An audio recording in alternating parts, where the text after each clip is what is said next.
Before anything to else, good evening to everybody. Especially to Kuya Owen family. Welcome in Philippines. To the new couple, Kuya Owen and Ate Stephanie, congratulations.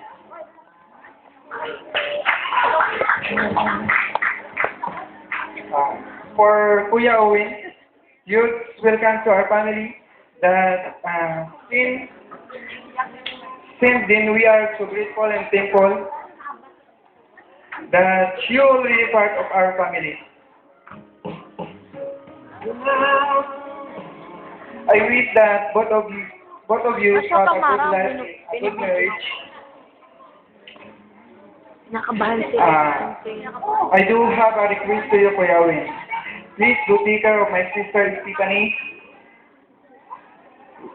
We're gonna miss her so much. Naiiyak na yan. Iyak na yan. Thank you also for teaching me how to cook.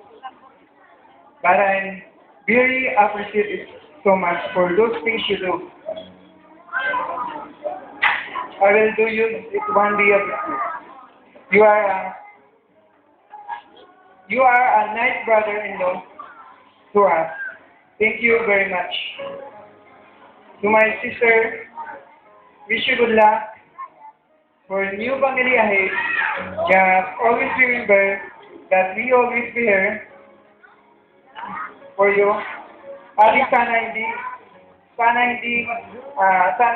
maging maayos ang pagsasama ninyong dalawa dahil ngayon ay ganap na kayong mag-asawa.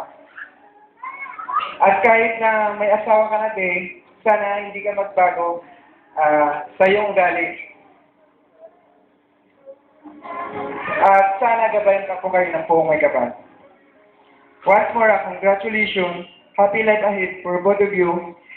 May God guide you and God bless you wherever you go.